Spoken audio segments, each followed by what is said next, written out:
Hey, it's Haley and my voice is a little gone.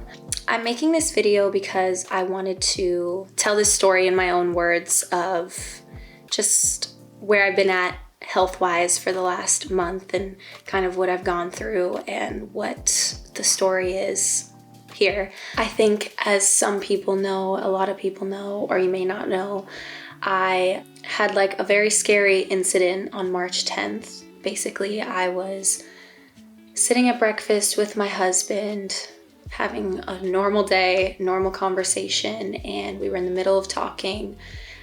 And all of a sudden, I felt this really weird sensation that kind of like traveled down my arm from my shoulder all the way down to my fingertips, and it made my fingertips feel really numb and weird.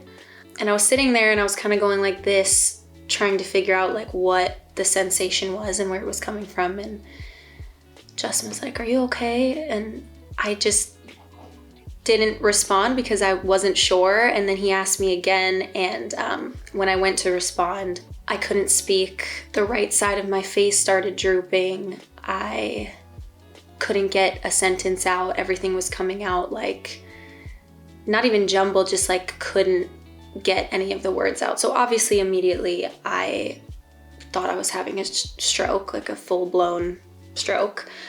He thought I was having a stroke, so right away he asked for somebody to please call 911 and get a doctor. Where we were, there happened to be a doctor there, a medic there, who rushed over, and they started asking me questions. They started testing my arms. Definitely the scariest moment of my life. I had so many things running through my head.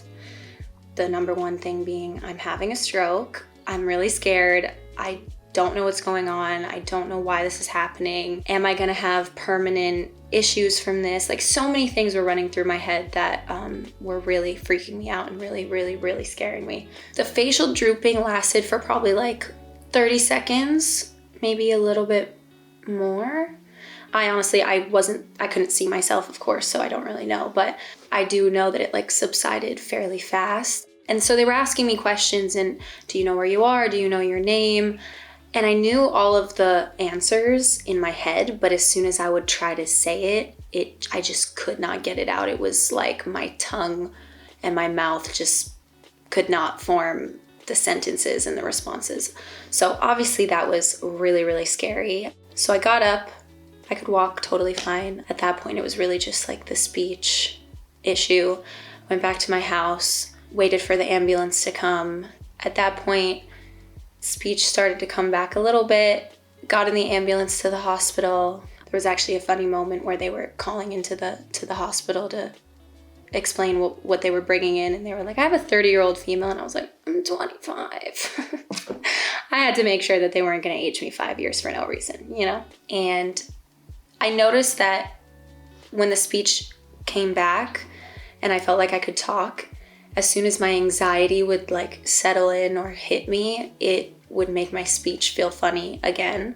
When I started feeling really scared and really anxious, it just made everything worse. But by the time I got to the emergency room, I was pretty much back to normal, could talk, wasn't having any issues with my face or my arm. They did like the stroke checklist in the emergency room, and I scored a 0. I wasn't having any symptoms anymore. So basically, they did some scans and they were able to see that I had suffered a small blood clot to my brain, which they labeled and categorized as something called a TIA. I'm gonna try to put the definitions of everything I talk about under here so that I don't butcher it. Basically, it's like having a mini stroke. It definitely feels like having a stroke, except my body was able to resolve it pretty quickly, and then I didn't have any more issues for the whole rest of the day and the whole rest of the time that I was in the hospital. I felt really thankful and grateful for that it wasn't worse. I wasn't gonna have any permanent issues, but you know, my scans did show that I had a lack of oxygen to a certain part of my brain for a certain amount of time. Still definitely really, really scary. So when I was in the emergency room, they kept me overnight. They did tons of tests. They did blood tests to see if I had a clotting disorder or if I had an autoimmune disease, or they did everything. And anything that they could think of, they did. They also did a certain test called a bubble echo, which is when they do an echo on your heart and they take saline and they kind of, I don't want to say shake it up, but they make it so it has bubbles in it, and then they put the bubbles in your vein to see if you have any bubbles escaping out of any part of your heart. And what they're looking for in that test is something called a PFO. Basically, what a PFO is something that you are born with, and typically at birth it's supposed to close on its own, except sometimes it does not. And it's a flap that's kind of like this between the right and the left chambers of the heart. So when I was in the emergency room, they did this test, they didn't see anything. They told me that I didn't have a PFO. So the next day I was discharged and I went down to UCLA to see some more doctors, to do some more thorough, in-depth testing, because at that point they didn't really have an answer or a conclusion for why this had happened. They did come to the conclusion of why they think I had a blood clot in the first place. And the conclusion that all of the doctors came to was 3 different things. One was that I had just recently started birth control pills, which I should have never been on because I am somebody who suffered from migraines anyway, and I just did not talk to my doctor about this. So ladies, if you suffer from bad migraines and you plan on being on birth control pills, make sure you tell your doctor, because having a stroke is a potential side effect from birth control pills. The second thing was I had recently had COVID, and that was something that they thought was a contributing factor. And then the third thing was that I had recently gone on a really long flight. I had flown to Paris and back in a very short amount of time.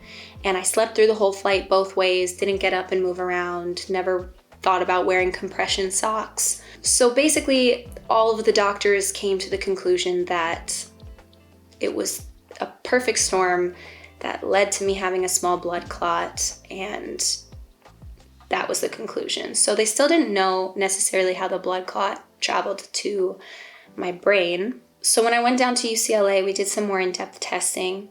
And when I went there, they did something called a transcranial Doppler, which is basically a much more accurate test to find a PFO. And what they do is, similarly, they do the saline with the bubbles, they inject it, but with this test, they listen for the sound of bubbles escaping in the heart. If they don't hear anything, presumably you don't have a PFO. If they hear a little bit, you might have one, but it's small. And if they hear tons of bubbles escaping, you have one, it's probably large. So I did this test, and they actually found that I had a grade 5 PFO, which is the highest grade that you can have. So mine was fairly large. But at this point too, I was just grateful that they found it and that they knew that it was there. And also the conclusion was that I had a blood clot that traveled into my heart. And instead of what typically happens if you have a small blood clot is that the heart will filter the blood clot to your lungs, and your lungs will absorb it because the lungs are so big and they can handle it. What happened with me is my blood clot actually escaped through the flap or the hole in my heart, and it traveled to my brain, and that is why I suffered a TIA. So the recommendation from my doctors at UCLA was to have a procedure done called a PFO closure, which is when they go through your groin, through the femoral vein in your groin, and they travel up to the heart, and they put this small little button, it looks like a little button, that buttons close the flap in the heart, and then eventually your heart tissue grows back over the closure device, and that's it. And then you have it forever and you continue on with normal life. So I recently got the PFO closure done, and it went very smoothly. I'm recovering really well, really fast. I feel great. The biggest thing I feel, honestly, is I just feel really relieved that we were able to figure everything out, that we were able to get it closed, that I will be able to just move on from this really scary situation and just live my life. And it was definitely a really eye-opening thing for me. I definitely felt a lot of anxiety through the situation, because from when the TIA happened to when I had the procedure to close the PFO, I just was really nervous a lot of the time about having another TIA or experiencing those symptoms again. And then I would get really bad anxiety, and my anxiety was kind of making me feel funny. It would make my fingers and hands feel kind of tingly. And I just honestly had a really, really hard time in the in-between. So ever since the TIA, I have been on a blood thinner and aspirin every single day. And I was also having an issue with the blood thinner medication because it was exacerbating my anxiety. It was making me feel very out of it, just really sleepy. But I was able to figure out the dose with my doctor, and now I feel much better. Now that it's all done, I feel so much relief, and I feel just so grateful to all of the doctors at Eisenhower Medical Center who took care of me, all of the doctors at UCLA who took care of me, Dr. Tobis, who performed my procedure and has taken really good care of me. Yeah, it's kind of hard for me to tell this story. I've only really up until now told friends and family and people that I know and that I'm close to, but I felt like it was important for me to share this, and because it already was kind of a public situation and people kind of knew, but they didn't really know the full story, and I also wanted to wait to explain everything until my procedure was done and finished, and everything had gone smoothly and was okay. That's my story. That's what happened. If there's anybody that watches this that has gone through the same thing or something similar, I definitely really empathize with you, and I understand how life-altering and scary it is. And if there's anybody out there who sees this and has maybe experienced similar things but doesn't really know the reason or know why, I would definitely encourage you to talk to a doctor. And yeah, so this is what happened, and thanks for watching.